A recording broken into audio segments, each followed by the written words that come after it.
And we had a crowd wrapped around this building out to the QEW. If that doesn't say that people are ready for Canada First, for a change, I don't know what does.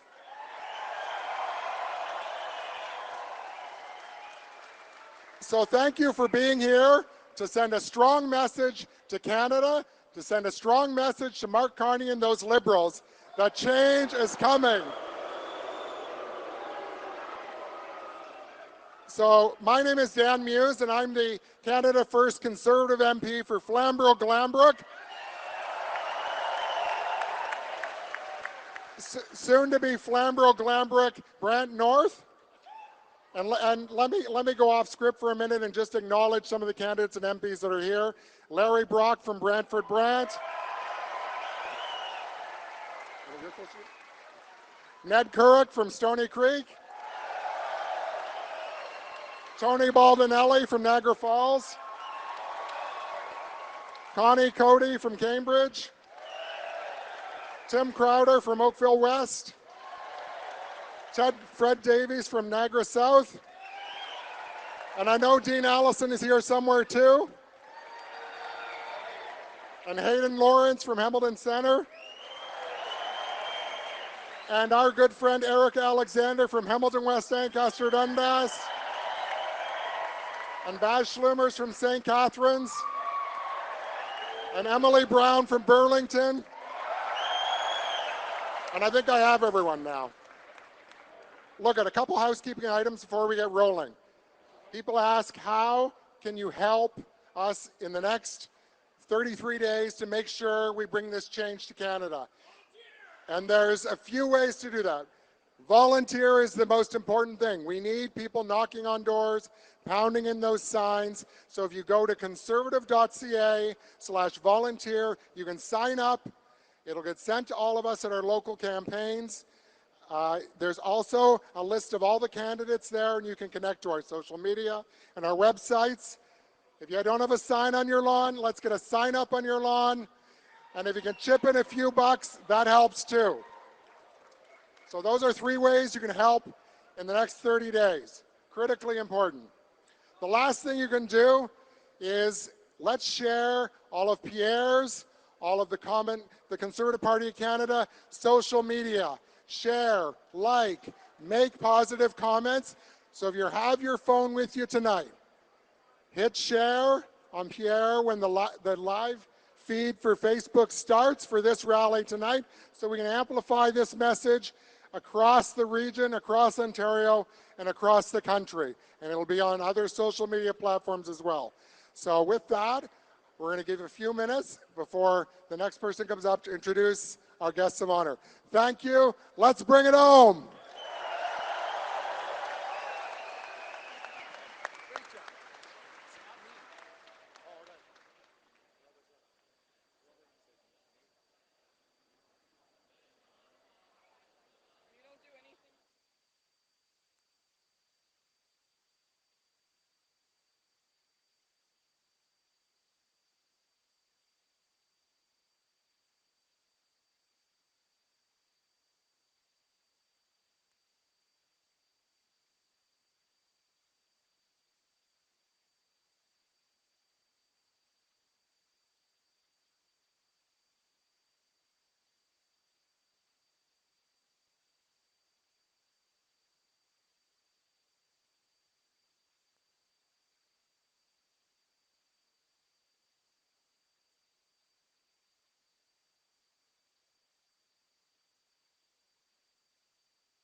Good to go. Ladies and gentlemen,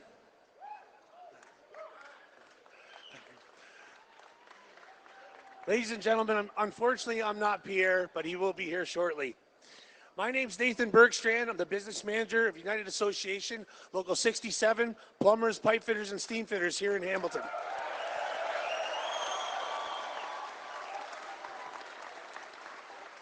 I appreciate that. I'm going to get right into my speech here and try to get through this and get Pierre on the stage. As trade unionists in the past, when the table wasn't set to our liking, we've closed our eyes and sat elsewhere. We cannot afford to do that anymore. We must be at the table with both eyes open.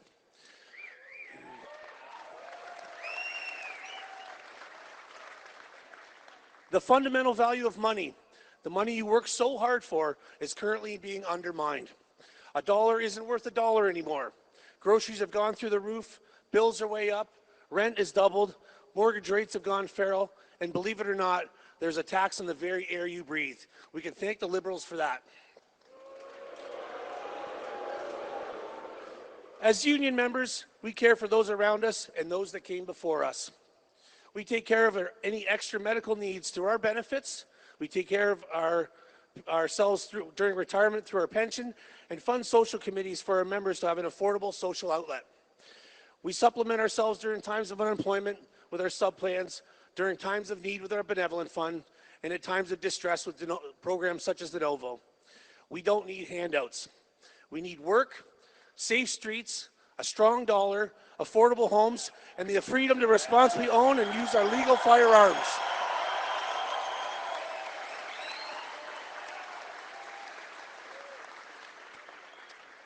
I was excited when Pierre was elected leader of His Majesty's Loyal Opposition in 2022. In mid-2023, I got the opportunity to meet with him while he was visiting one of our unionized fabrication shops, ES Fox in Niagara. A year later, he was my keynote speaker at Local 67's 125th anniversary gala. We met as friends in New Brunswick, and a few months later, we welcomed him to our union hall, where he spoke to my members and brazed his first medical gas joint in November of 2024.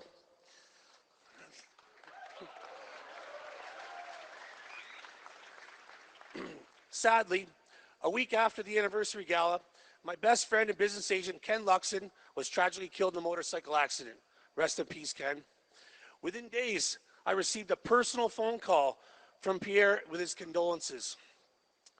And when we met in New Brunswick, days later, he reaffirmed that sentiment in person as we shook hands. That meant a lot. I'll never forget that for the rest of my life. Pierre is the real deal. He is.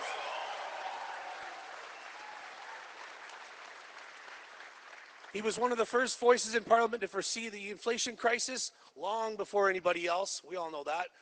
Pointing out the sharp increase in costs represent an inflation tax, a sneaky way for governments to raise money by raising prices on the people. He has been one of the loudest and strongest voices in the past several years, fighting out-of-control deficit spending and tax increases. Remember that spending is easy, being responsible is not. He's ready to put the hard work in that's necessary.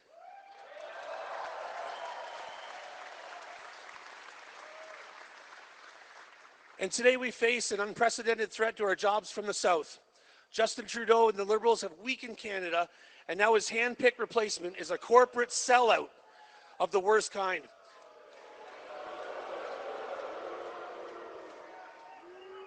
Moved his company to the States mere months ago for profit off the backs of the workers. Shame is right. A company known for union busting, a sellout banker does not stand for Canadian workers. And now he's talking about increasing taxes on the steel industry here in Hamilton, threatening thousands of jobs, if not hundreds of thousands of jobs. However, Canadian workers have great hope and great promise in Pierre, who's been working closely with trade unions like mine, learning about our issues across the country. Pierre has earned my confidence and his hard work and pro-worker agenda. It's time that Canadian workers were put first for a change.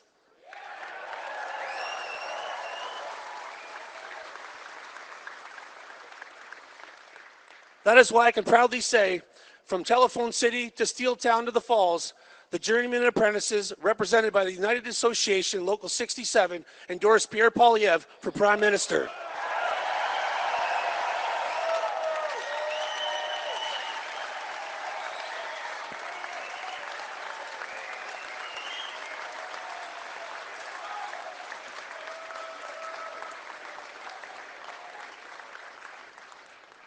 We have your back, brother. And now, ladies and gentlemen, please welcome the next Common Sense Member of Parliament for Hamilton East Stoney Creek, Ned Kuruc.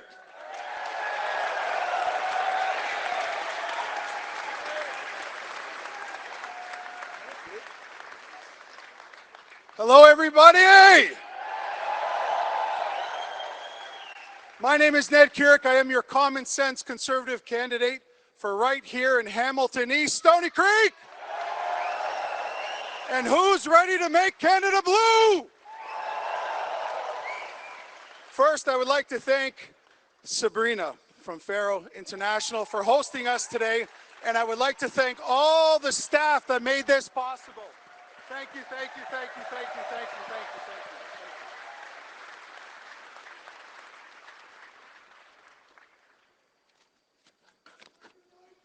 So, I have a very, very important question for you. After this lost Liberal decade, with cost and crime up and our economy down and under America's thumb, do you think that we need to give Liberals a fourth term? I couldn't hear you.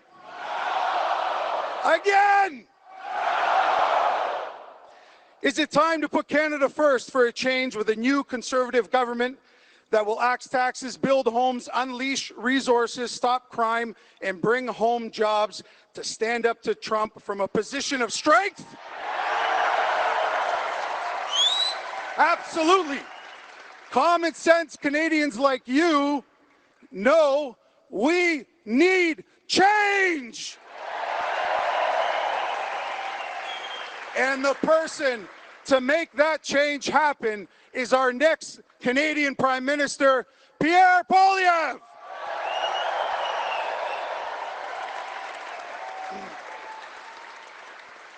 Here to tell you more about the only man who can stop Mark Carney, I have a pleasure of introducing Anaida Poilievre.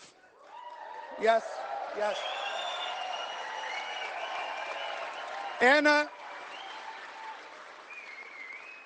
is an entrepreneur, dedicated advocate against human trafficking, and a staunch supporter of women's empowerment.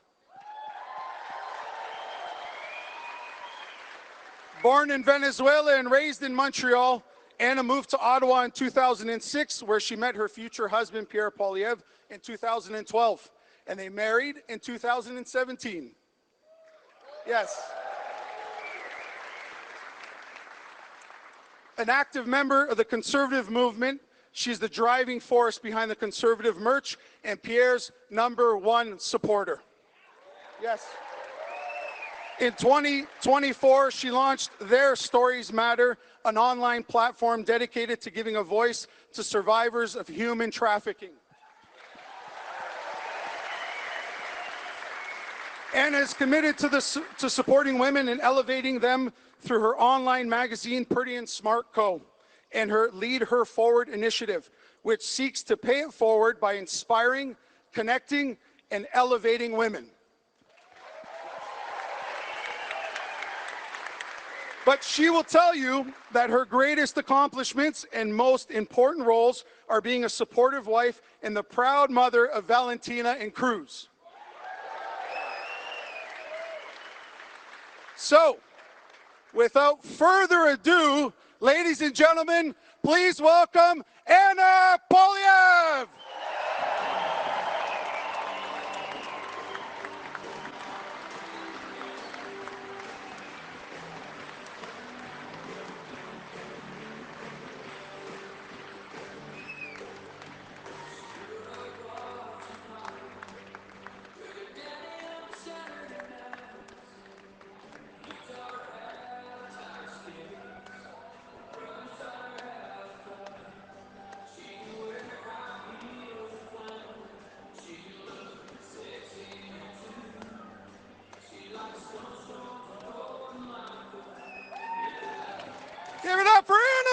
Oh.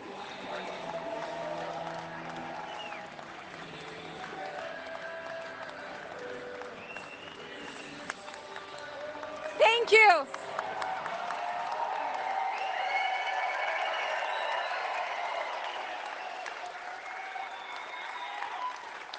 Thank you. What a pleasure to be here. Thank you, Hamilton. So here we are in this crucial time where it is a time for Canadians to decide whether they want to choose for a fourth time a party that has left us in a very weak and vulnerable position, where the cost of housing has doubled, where we're having a hard time to afford and put food on the table, where the crime is ramping up? Or do we want to choose change and a leader who's actually going to put Canada first?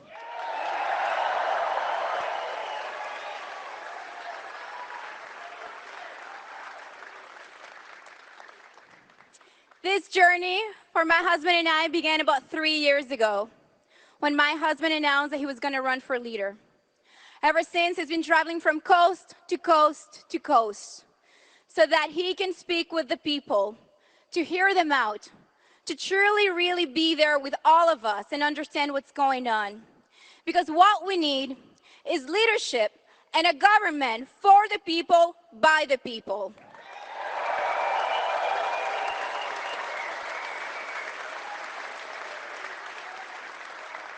Leadership is born from the true love for our country, from patriotism. Leadership is not born from fancy degrees, fancy titles. Leadership is not born from the boardroom of the elites. Leadership is born from those who actually put Canada first, like my husband does.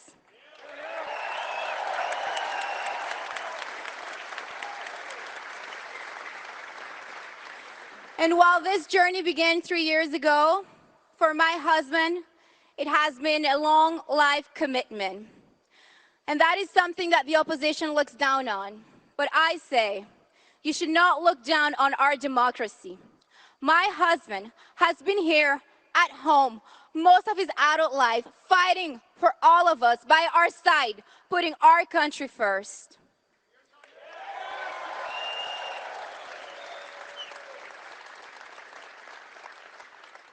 While others spent the last decade not even living in this country,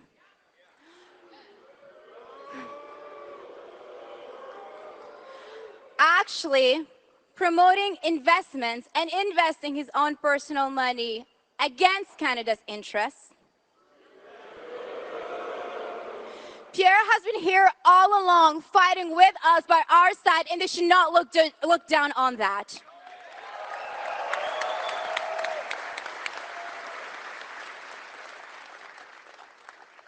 You know, I love all of my husband's policies, and I agree with all of them.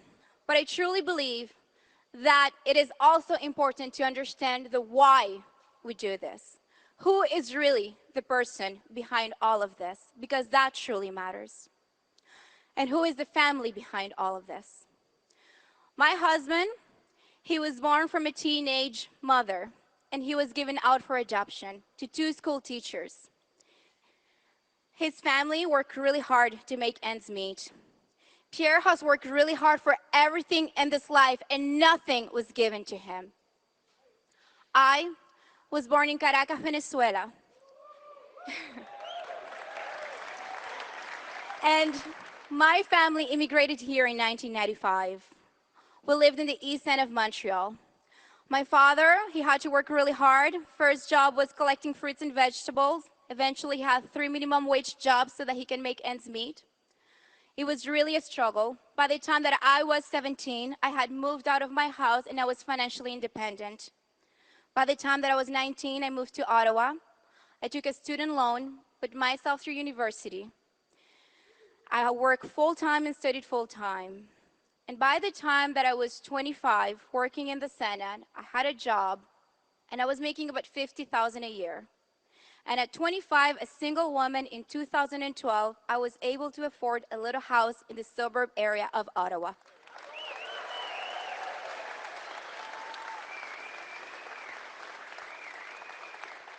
That's the Canadian promise.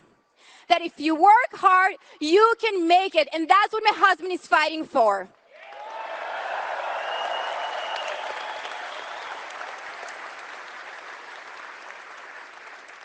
So in the Poilievre household, nothing was given to us. We work really hard.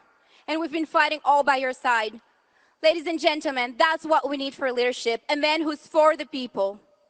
So it is my absolute pleasure to share with all of you my husband and the next Prime Minister of Canada, Pierre Poilievre.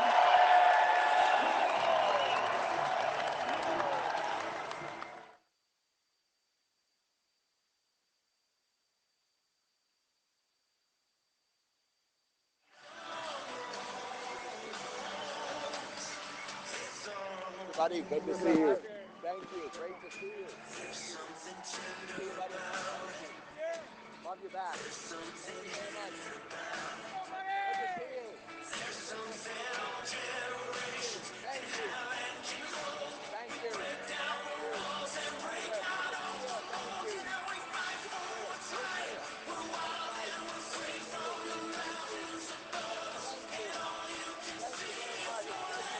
Love you too.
Wow. Oh, bring it home. Bring it home. Give a shout out to Maria. Thank you. Get home. Bring it home. Bring it home. Home. Bring it home. Good to see you. Who's ready to axe the tax?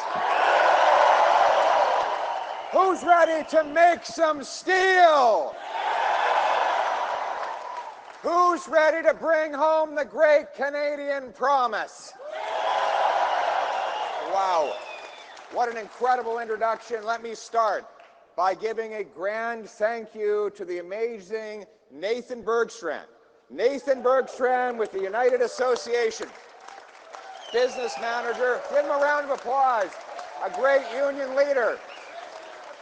A great union leader who's been fighting for the steam fitters, for the plumbers, for the welders, the people who literally build this country with their hands, and they have a great champion in Nathan, and I can't wait to champion those workers with you right across Canada.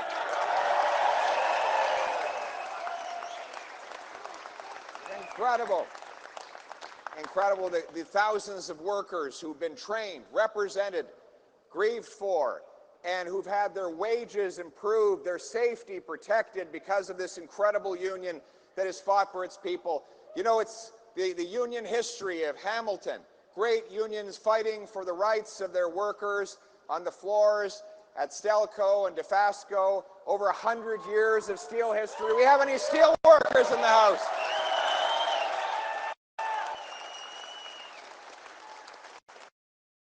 Very basic idea. You know, they call it a collective agreement, which is a longer way of saying a deal. We had a deal in this country, didn't we, Nathan? You get up in the morning and work hard, you do the right thing, you follow the law, you get a nice house in a beautiful neighborhood, on a safe street, under a proud flag That was the deal in this country. That was what made this country so special. It's what attracted people from around the world. That was the Canadian promise. But after a decade, a lost Liberal decade, of costs and crime rising, of our economy falling under the American thumb, this Liberal government does not deserve a fourth term. We need to put Canada first for a change with a new Conservative government.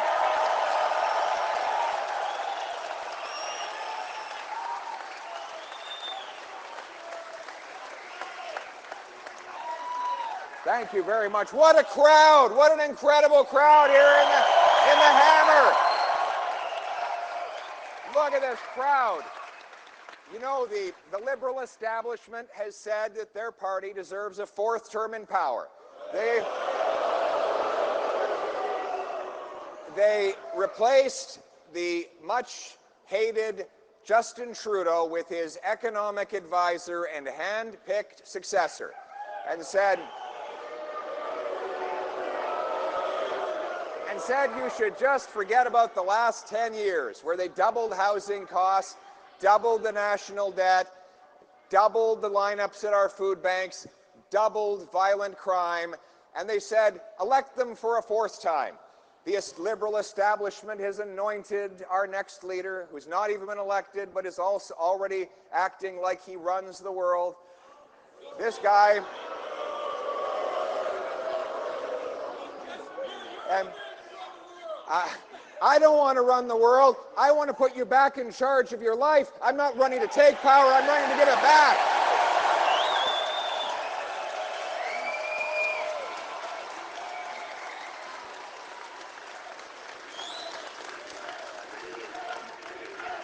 Thank you. That's why I'm running for office. I don't want to run your life. I want to run a decent government that lives within its means, leaves more in your pocket, lets you get ahead, does a few basic things right instead of doing a lot of things wrong, that gives people back control of their decisions. But most of all, the reason that I am in politics is to restore the Canadian promise, the promise that was made to my wife when she arrived here, that was made to me when I was born to humble means, that anyone from anywhere can achieve anything, that hard work pays off, that we can be proud Canadians, that we can fly our flag, that our people can trade with each other, that our soldiers can protect us, that our borders are secure, that we are one country, united for the Canadian people.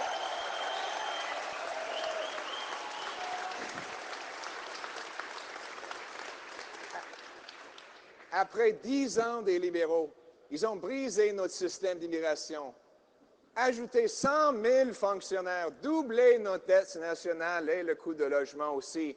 C'est la pire inflation depuis 40 ans et ils ont affaibli notre économie face aux Américains. Il nous faut un changement pour reprendre le contrôle et relancer notre économie. On va couper la bureaucratie, les taxes et les impôts, exploiter nos ressources naturelles, repérer l'immigration, mettre les criminels en prison. Et finalement, nous allons renforcer notre économie pour pouvoir faire face à Donald Trump dans une position de force, c'est-à-dire mettre le Canada d'abord pour faire changement.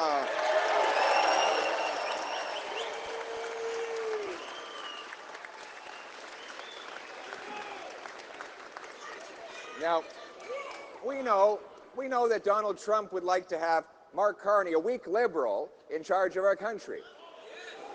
Because he knows, first of all, that Mark Carney will sell out our country, as he's done so often. He's a guy with, up until recently, had 3 passports, moved his corporate headquarters out of Canada to New York, only days after Trump threatened tariffs, leaving behind Canadian workers. And it was revealed today that Mark Carney actually went to China and took a $250 million loan from a state-backed Chinese bank. And he still has investments in the same company for which that loan was made, which means that the Prime Minister of our country is now beholden to a hostile foreign regime that has executed 4 Canadian citizens, taken 2 others hostage, done incursions into our Arctic waters, and has interfered in our democracy. It is time for Mark Carney to stop covering up his foreign conflicts of interest, come clean about what you own, and stop selling out our country to foreign interests.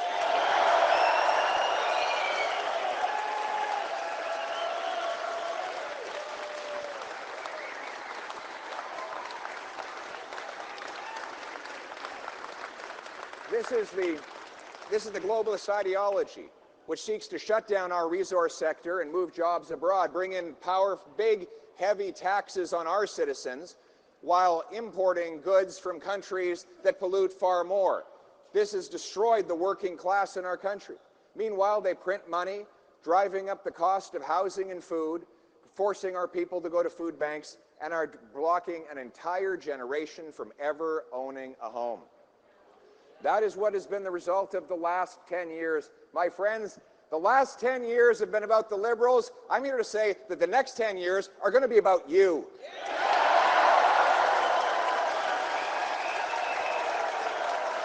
Absolutely.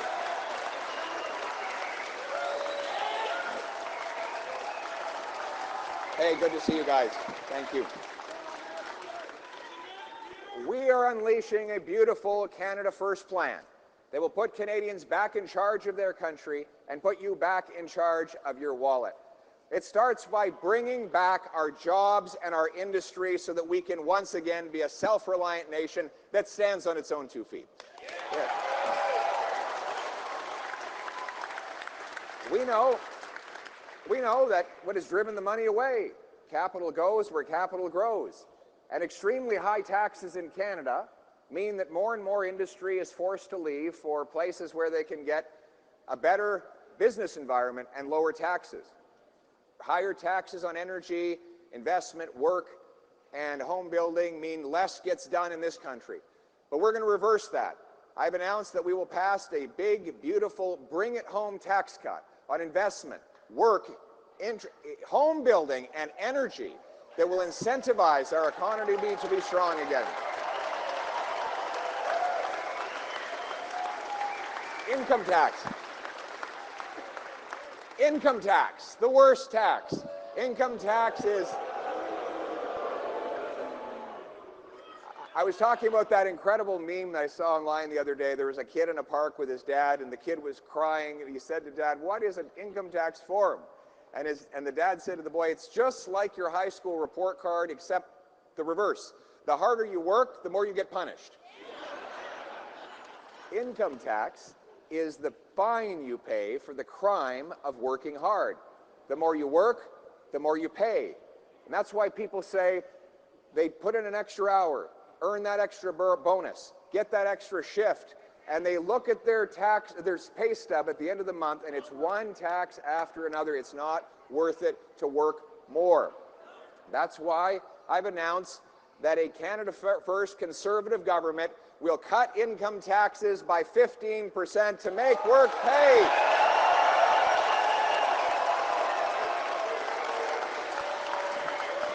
Thank you.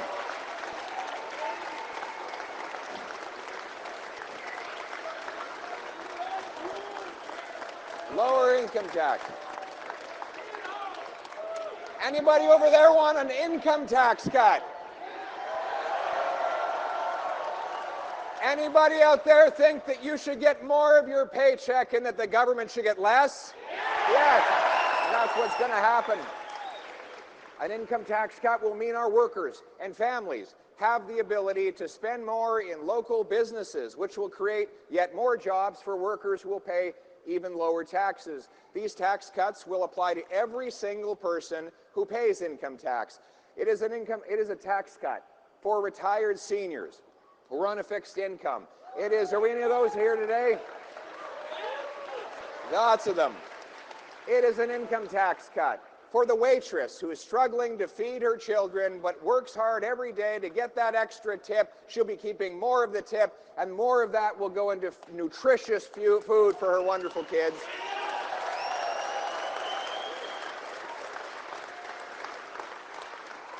It's an income tax cut for the steel worker at Stelco, DeFasco.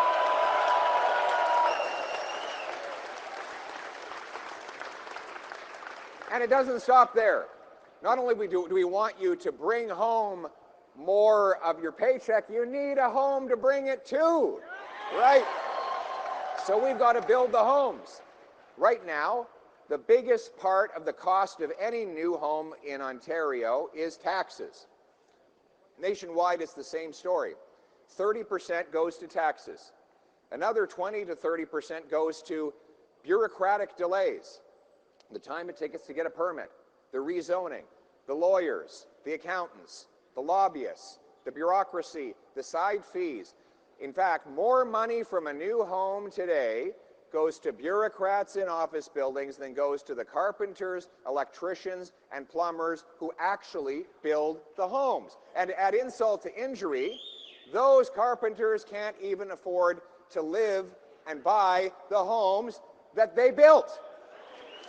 That is fundamentally unjust. Nathan, would you say there are many of your members that can't actually buy a home? The young guys, do we have any 35-year-olds living in mom's basement here? You don't have to be ashamed. It's everybody. It's normal now. It's now bizarre when you meet someone under the age of 20 that's been able to buy a house. It really is. It's hard to believe this, but 10 years ago, the average home in Canada cost $450,000. Today, it's almost double that. And worse, in big cities, it's well over $1 million. Vancouver and Toronto are the two most expensive housing markets in North America. Worse than New York City, Chicago, Los Angeles, many other places where incomes are higher, population is greater, and there's less land to build on. We have the most expensive real estate in the G7.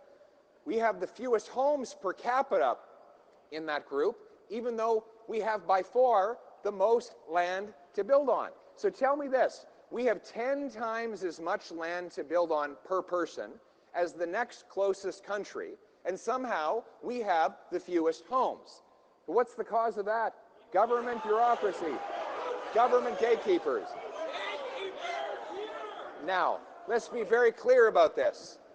The same Liberals who doubled housing costs over the next 10 years will only make it worse if they are re-elected to a fourth mandate. What we need is a Canada First government who will bring real change. And this is my plan. First of all, we will take the GST, the federal sales tax, off all new homes of under $1.3 million.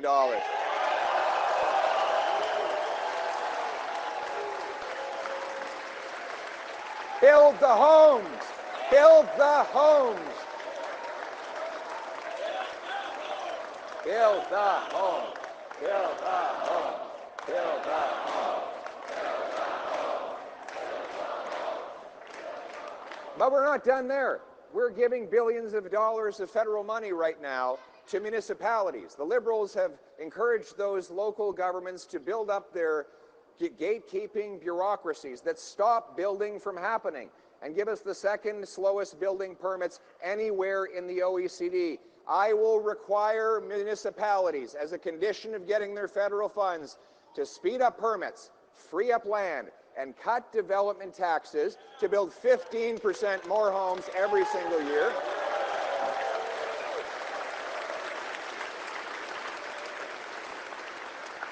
And then we will sell off 6,000 federal buildings and thousands of acres of federal land to build beautiful homes.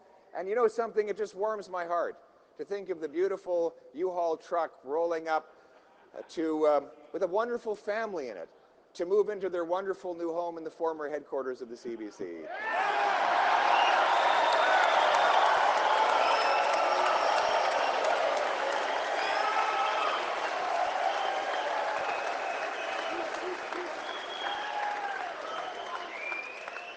So we're going to get rid of the taxes on new homes. And we're going to get rid of the worst tax of all, A tax on your energy, a tax on your food, a tax on your job. I'm talking now, of course, of axing the Liberal carbon tax.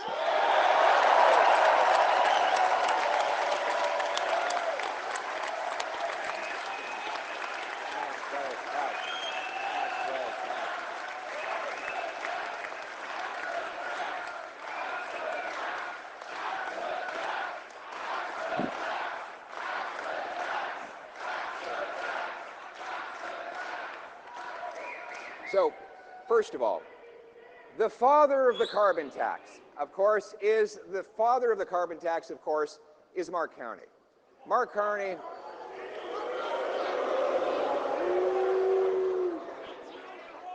He was Justin Trudeau's economic advisor while Trudeau raised the tax. Now, Trudeau passed a law to quadruple the tax to 61 cents a litre. Now, they did have one disagreement, just one. Mark Carney thought that Trudeau's carbon tax was not high enough. He said the tax should go even higher, and that in order to make it less unpopular, it should be turned into a shadow carbon tax. That is to say, carefully hidden so that nobody can tell when they're paying it. You see, if you just embed it, it's a very sneaky move. And so after Liberals having this tax in place for 7 years, they decided that 30 days before the election, they would hide it at the gas pumps so that Canadians would forget about it. And of course, the Liberal media tells us we're not allowed to talk about the carbon tax anymore because they want people to be tricked into voting Liberal again, after which Mr. Carney, along with his radical Liberal MPs, will raise the tax higher than ever. Now, if you doubt that for a second, keep in mind that numerous Liberal cabinet ministers have literally said the planet will burn if you don't have a carbon tax. So you want us to believe that they've suddenly changed their mind 30 days before election? Give me a break. If you believe that, I've got swampland to sell you in Florida. Expecting a Liberal to stop raising your taxes is like expecting a vampire to become a vegetarian. And then there's the industrial carbon tax. Now this part, I have to give Mr. Carney credit. He's been honest. He wants an industrial carbon tax. And he was asked, who would pay it? And he said, well, don't worry. Canadians don't have to pay it because it will go on things like steel. And nobody uses steel anymore, he said. Has he been to Hamilton lately? I think he was over, was it in the Sioux? He went to a steel plant. They weren't welcoming him very warmly over there. He could only find Liberal MPs to stand behind them. Imagine how little you have to know about the economy to think that we can have a modern economic civilization without steel. Steel is literally the bones of a modern economy. You tax steel, you tax everything.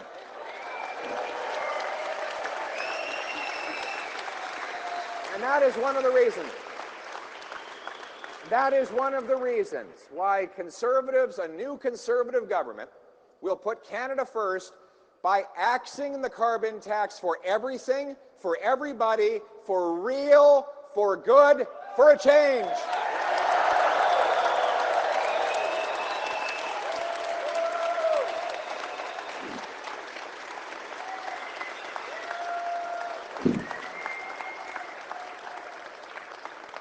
And then we'll move on to the next part of our Bring It Home plan, and that is to bring home our resource jobs for a change.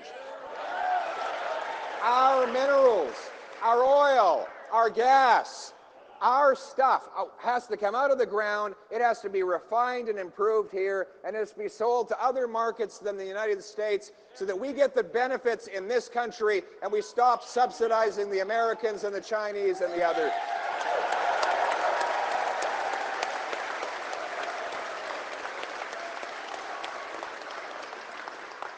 I've said that I'll kick that off by moving within 6 months to get permits on the Ring of Fire to unleash tens of billions of dollars of resource production right here in Ontario. Your guys are going to be working there. Your workers are going to be working on that project directly and indirectly. I think we have some LIUNA people here. LIUNA! We're going to have LIUNA workers on those job sites. They build roads. You know what? Stephen Guilbeault, Mark Carney's minister, doesn't want to build any roads. Well, we've got news to him. When I'm Prime Minister, we're going to rapidly grant more permits to build beautiful highways, and those highways will lead to mines, and our workers will be putting paychecks in their pockets.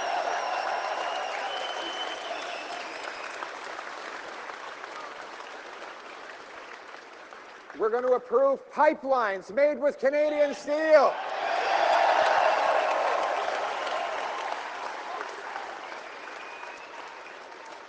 We'll grant rapid permits for liquefied natural gas plants. We've got incredible natural gas advantages. First of all, we've got 1,300 trillion cubic feet of natural gas. Second of all, it takes 11 days to ship from British Columbia to Asia. It takes 20 days from the US Gulf Coast. Furthermore, it takes 25% less energy to liquefy a gas in Canada because it's so cold. The cold weather removes a lot of the electricity that you need to cool the gas into a liquid form to get it on the ship. Furthermore, we have clean hydroelectricity in BC, Newfoundland, Quebec that could power that liquefaction. All we need, when we ask the people who build these things, what help do you need to make it happen? And they say very simply, get out of the way.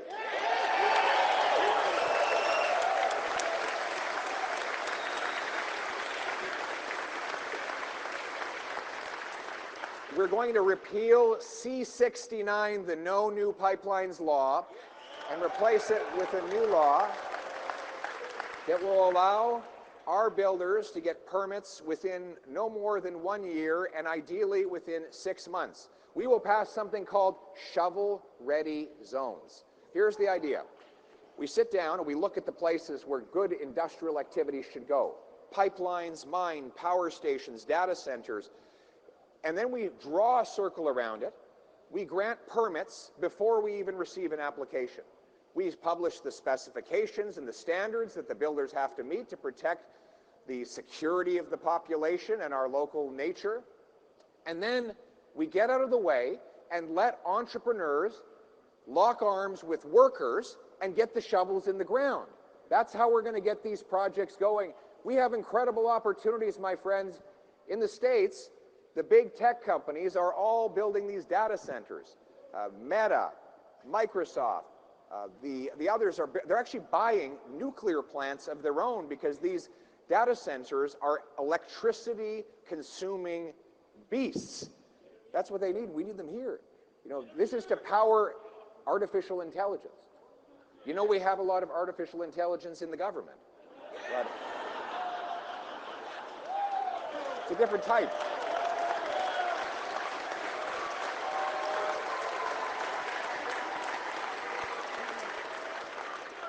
But when you do a ChatGPT inquiry, it takes literally 9 times as much electricity as a Google inquiry, just for scale. We have an electricity surplus. The Americans have an electricity deficit. And that's why we need to bring that production and those data centers here from the United States. But in order to do it, we need fast permits for the LNG power plants, the nuclear power plants. We've got to build the nukes. And for the data centers themselves, this will unleash massive $200,000 and $300,000 a year jobs for people who wear boots every day. It's going to boots, not suits. These are going to be incredible jobs for our people. And that's what our plan is, boots and not suits. We are going to, I'm telling the young people across the country, the best jobs of the future are going to be in the trades. Get yourself an apprenticeship. Do we have any tradesmen in the room? Right on. You know, when I go into businesses like this across the country, I did 600 events last year. And the businesses are no longer run by lawyers and MBAs. They're actually run by tradespeople who started working with their hands, and then they realized their problem-solving ability would help them run large businesses, and they're actually doing the best. But we need more of them. Right now, all the money is going to university and white-collar education. I got nothing against university. It's great. But we need to make sure that a fair share goes to the trades. And that's why my government, absolutely.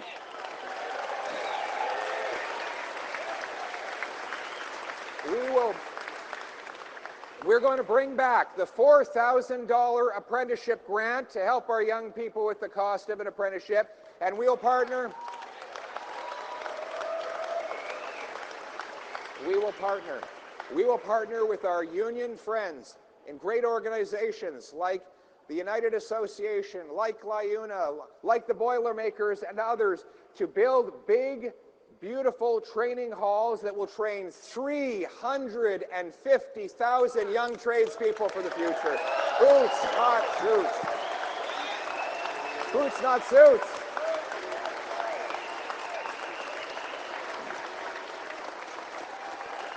Boots, not suits. But we want them to bring home paychecks to safe neighborhoods. Safety was something we used to take for granted in Canada. In fact, there are many communities across this country where people used to go out without even locking their door. And now, often they're afraid to go out at all. Crime, chaos, drugs, and disorder are increasingly rampant on our once safe and tranquil streets, as we see increasing violent crime taking over in places where we were safe before. What is the cause of all this crime? Well, the good news is we don't actually have a lot of criminals in Canada. The bad news is they're very productive, right? A very productive group of a small number of criminals do all the crime. In Vancouver, for example, they had to arrest the same 40 offenders 6,000 times. That means that the average offender was arrested once every 2 days. I mean, that actually takes work. You basically have to be doing crime all day, every day, if you're going to get caught every second day. But if you took those 40 offenders off the street, you would have 6,000 fewer crimes. So right now, we have Bill C-75, the Liberal Catch and Release Bail Law. That's right. Catch and release bail requires judges, and I quote, to release offenders at the earliest opportunity under the least onerous conditions. That's right in the law. And so the judges do what is written down, and they release the criminals often before the police have even filled out the paperwork on the latest crime. Then they've got C-5, the house arrest law, which allows convicts to do their penalties in their living room. Larry Brock, the prosecutor, is here. Stand up, Larry. Stand up. Larry, the prosecutor.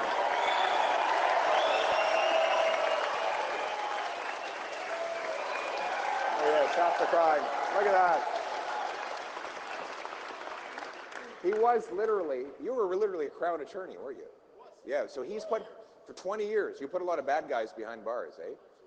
It would be a frustrating thing to try to do right now, eh? You'd be getting a lot of return customers. Yeah. I think someone said you almost got him, so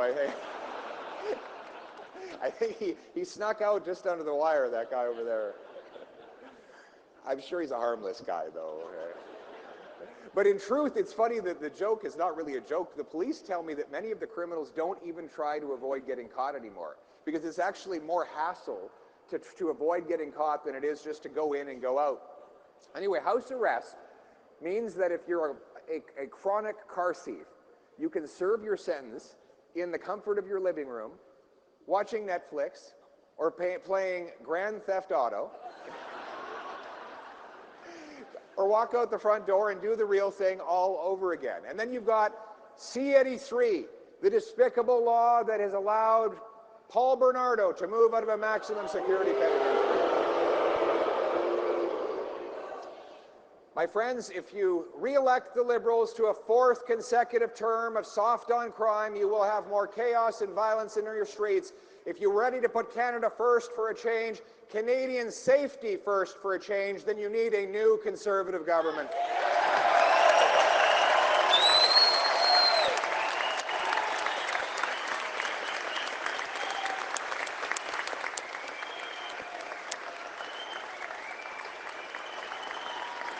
We will.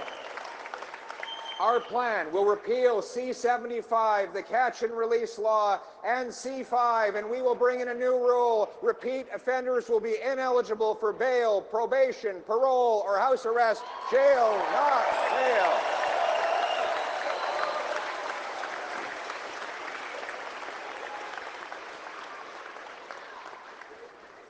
And then we will repeal C-83, and we will send Paul Bernardo back to a maximum security penitentiary forever.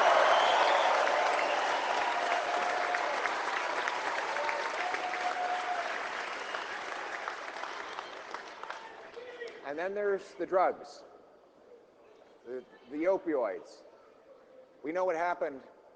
Greedy and corrupt pharmaceutical companies distributed these drugs in our hospitals and pharmacies. They told doctors to tell people they were not lethal or addictive.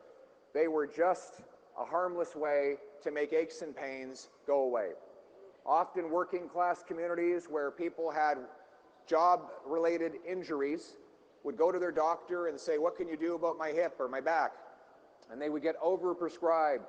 They found that these drugs brought them comfort from the stresses of life, but then they couldn't get off them. And the drugs spread far and wide across North America, and in Canada, they have killed 50,000 of our friends, neighbors, brothers, and sisters, more than died fighting for Canada in the Second World War. The government's solution has been to provide what they call safe supply, a taxpayer-funded stream. A taxpayer-funded stream of opioids that then get resold to children as the addicts and the drug dealers use the proceeds to buy more dangerous fentanyl. Fentanyl is 100 times more powerful than heroin. 40 milligrams of fentanyl is enough to kill 20 people. Just to put it into perspective. My friends, it is like mass murder. It is like mass murder when you distribute these drugs. So our government, listen, there's no way Mark Carney is going to tackle this problem. He said it's not even a crisis. He's not going to stand up to China, which is producing the ingredients that go into these drugs, because of course he has massive financial interests in China. He's got a loan for his company from China. He will never act against China to defend our people. Well, I can tell you, we will put Canada first. We will stop the drugs with a real plan to bring our loved ones home drug-free.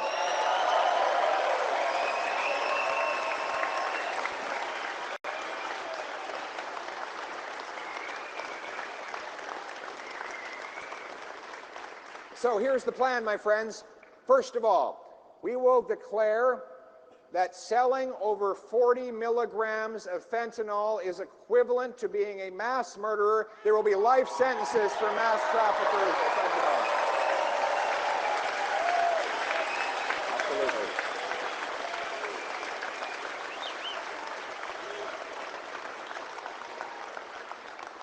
Second, we will stop giving out tax-funded opioids, and instead, we will invest the money in treatment and rehabilitation to bring our loved ones home drug-free.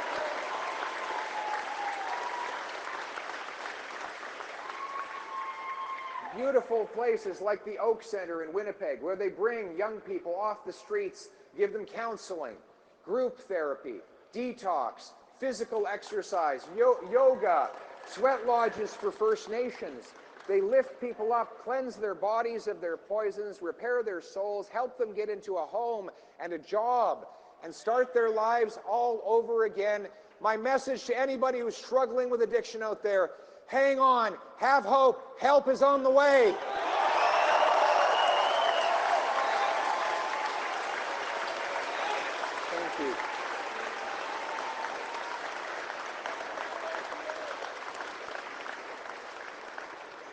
and we will secure our borders. Right now, only 1% of shipping containers gets inspected because we don't have enough frontline resources.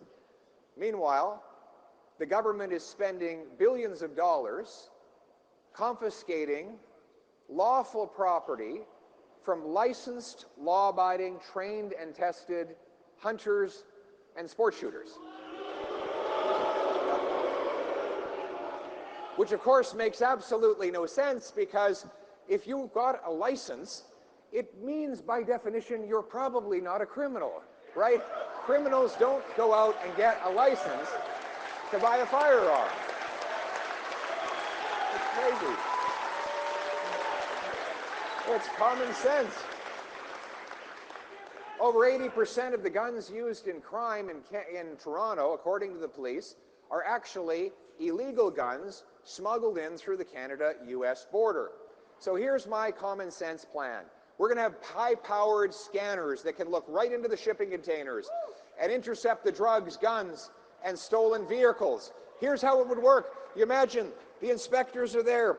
They look at the manifest. It says that there's modular parts from the Faro facility in here. Faro, there's Faro.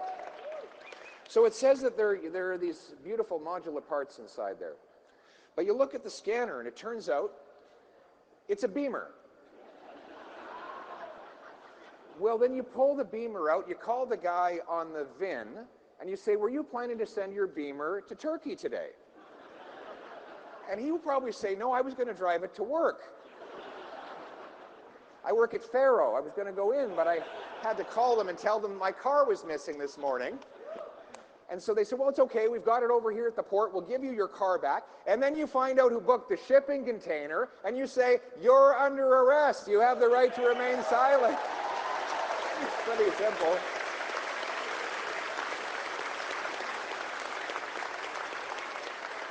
We're going to have watchtowers and 2,000 more CBSA officers who will have the ability to guard our entire border to intercept drugs, guns, stolen cars, illegal migration.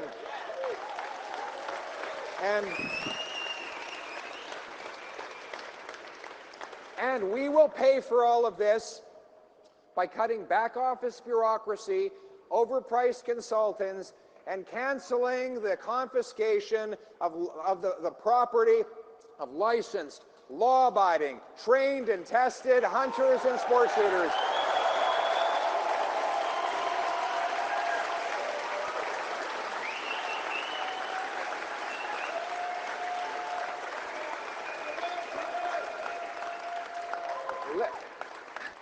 I want to protect Canadians from criminals. The Liberals want to protect turkeys from hunters. I think it's pretty clear who's got their priorities right and wrong in this business. We're going to do the right thing for our people and the right thing for our country. Because it's clear, after the lost Liberal decade of rising crime, chaos, drugs, and disorder, electing the Liberals to a fourth term will only make it worse. Instead, we need to put Canada first for a change by locking up criminals, securing our border, and protecting law-abiding people.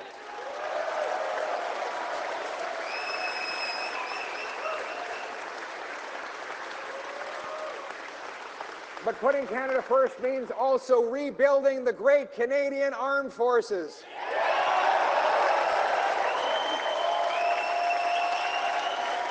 Another General, mise en œuvre. General, come on over. Come on over. Here we have him. Great, the General mise en œuvre. Give him a big round of applause for the anti-woke General. Merci beaucoup. Thank you for your service. Thank you, Barbara. Thank you very much. You served. You had even more distinguished career than he did, didn't you? Of course. Yes. And like Anna and I are the same. that's right. And he's still working for you, right? Yes. Okay. And you're making sure that he behaves himself most of the time. All right. We got to be realistic. This is a great general who served our country for many years. Let's give it up for all the veterans. All the veterans. Give it up for all the veterans. Thank you.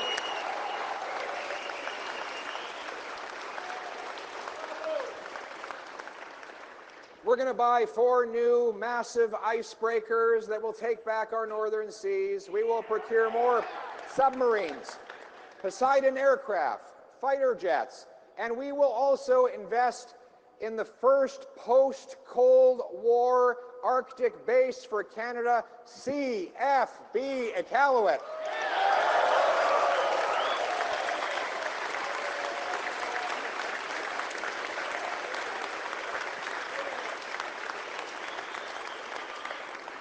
We'll also expand the cadets so that our young people can learn more about service, about practical skills. They can be mentored by members of our armed forces and by the great Canadian Rangers, whose first patrol will also be doubled in size.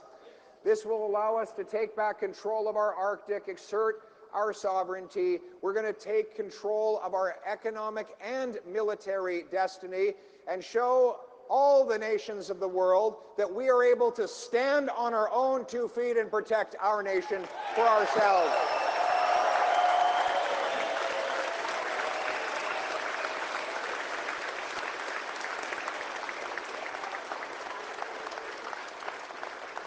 And our military will be guided by a warrior culture, not a woke culture.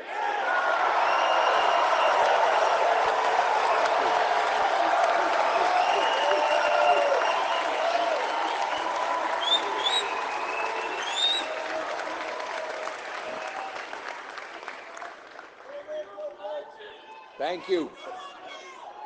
I love you too. I love all of you. You inspire me. You inspire me. You're the great Canadian people who inspire me to bring back the country that we knew and still love. And that also means putting Canada first when it comes to immigration. We had the best immigration system in the world. An immigration system that welcomed the brightest people to come and fill jobs that Canadians couldn't do.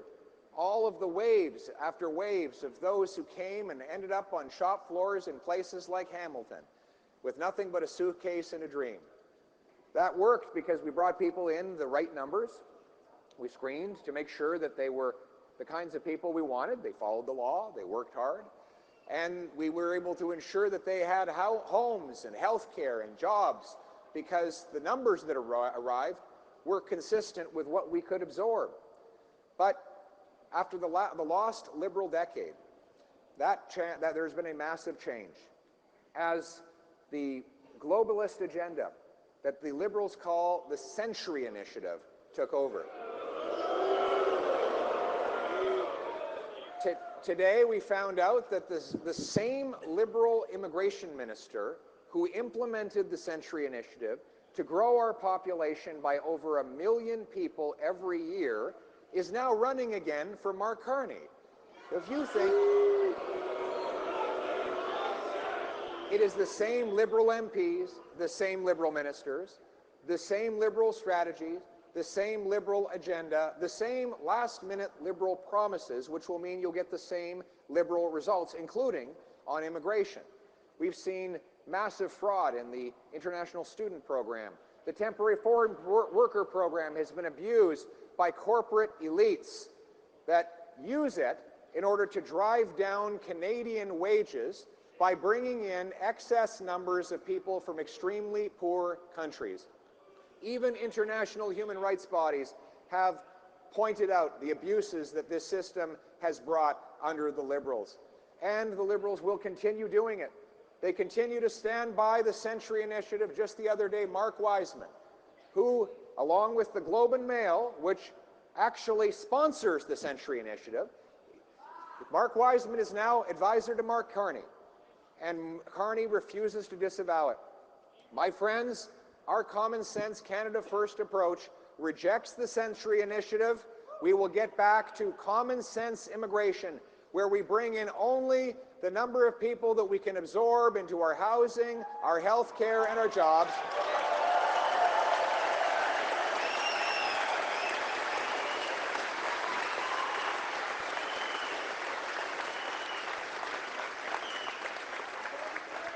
We will end the fraud in the international student program, and we will make sure that corporations only use temporary foreign workers in the very rare cases when there are not Canadians available. Canadian jobs should go to Canadians first.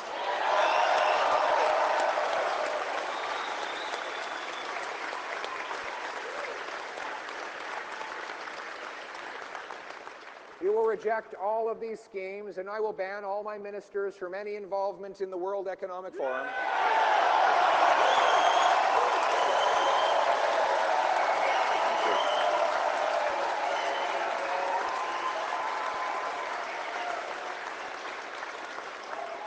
We will end cancel culture and celebrate rather than eliminating our beautiful history. Terry Fox, our veterans, the famous five, will all be back in the passport.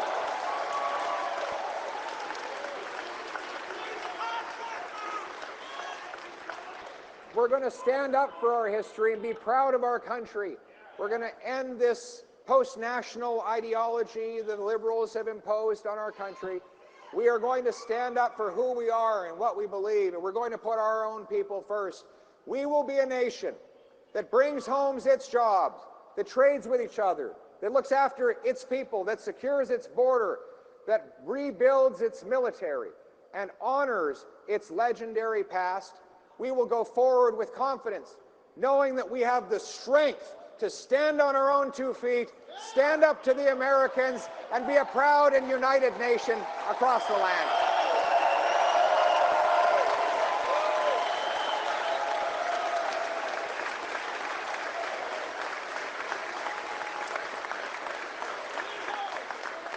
We will bring home hope for our people. If you're out there today and you are that single mother who's going to bed hungry, wondering how you're going to feed your kids in the morning, I'm here to say that hope is on the way. If you are that young couple desperate to buy a home and start a family before the biological clock runs out in your mid-30s, I'm here to say that change is on the way.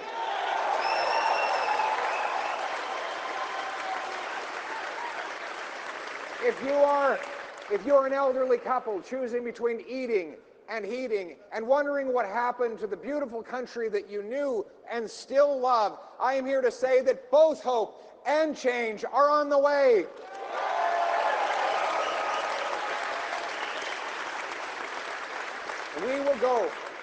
We will not be a nation of tax collectors and toll masters, of bureaucrats and busybodies, of gatekeepers and grandees, rulers and rule makers. No, we are a country of explorers and entrepreneurs, of artists and adventurers, of workers and warriors, of patriots and pioneers, a proud nation, a united nation bound together by the Canadian promise that anyone from anywhere can achieve anything, that hard work gets you a great life on a safe street in a beautiful house protected by brave troops under a proud flag. Canada first. Let's bring it home. Thank you. Thank you.